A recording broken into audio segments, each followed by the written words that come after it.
I always love the history stories because, well, it brings a little bit of, yesteryear to us, doesn't it? Well, I try to find stories from yesteryear that people haven't heard before, and history that's really pretty much been forgotten, if ever told, Well, in modern days anywhere. that's it. And of course, especially on the Darling Downs, I mean, as we know, bush rangers were a part of the Darling Downs, but not all of them became famous. That's right. Look, the Darling Downs bushranger Alfred Allwood, try as he might, he just never cracked the big time. He never became a household name. But he tried his hardest. Now, Alwood was another one of those southern New South Wales criminals. Now, quite likely the offspring of convicts. He was born in the Windsor district on the banks of the Hawkesbury River. Now, which, by the way, is where the bushranger Captain Thunderbolt was born. Right. In fact, Allwood in his formative years would have been influenced by the highly publicised exploits of Thunderbolt. And that led to Allwood beginning his career in Queensland in 1864 when he was around 16 years old. Now, he got caught sticking up the mail between Laban and Gundawindi. Now, Allwood probably rifled through the bags while his mate held a pistol to the mailman's head. Anyway, they were both charged in the Toowoomba courthouse with the serious offence of highway robbery under arms. Allwood was sentenced to 7 years hard labour on the roads, while his mate got 10 years, the first year in irons. Now, Allwood was described as having dark brown hair, hazel eyes, a sallow complexion, thick lips, heavy chin, and narrow forehead, and a stout build. Now, that, you might be recognising someone there, Damo, but this is where AI can be really useful because I'll post an AI-generated picture of Allwood based on this quite interesting description. Anyway, in 1866, Allwood was just 2 years into his sentence when he escaped from Brisbane jail and quite possibly did it twice. Once was when he feigned madness and was sent to the lunatic asylum at Woogaroo and escaped from there. He was soon captured by the police at Warwick, however, and sent back to Brisbane. Second was in the middle of the night when he climbed to the top of the jail wall and dropped over the other side at about 5 o'clock in the morning.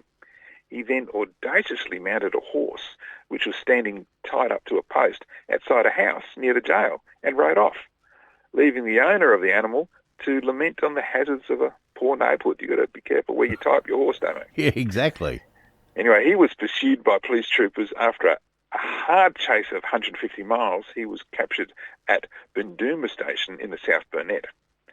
Now, Allwood was found guilty of breaking out of jail and sentenced to another 12 months hard labour, which was added to his existing sentence.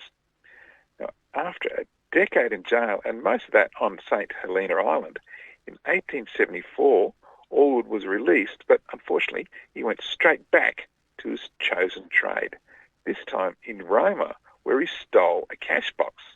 He was convicted and sentenced in Stanthorpe to 2 more years imprisonment with hard labour.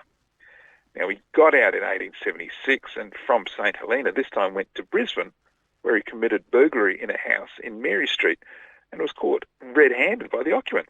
Now, on his way to the lockup, because he had rather small hands, Allwood managed to slip out of the handcuffs, but the constables there held onto him in the fight that followed. Now, Allwood's career never reached the great heights and depths of the famous bushrangers, but he did continue to annoy the magistrates by committing endless offences, many of them relatively minor compared to the highway robbery he announced himself with. For example, in 1886, when he was approaching, he was 40 years old, Allwood was convicted of stealing a pocketbook. Now, the judge lost patience with this repeat offender and sentenced him to a relatively severe 3 years penal servitude for a pocketbook. Now, Allwood spent much of the second half of his life in and around St George, Cunnamulla and Charleville, and despite his career path, he actually lived to be around 84 years old. He passed away in 1932 at the Dunwich Benevolent Asylum on Stradbroke Island. So that's quite a journey for an ambitious bushranger who began his career as a 16-year-old on the Darling Downs and was in the shadow of his local hero, Captain Thunderbolt.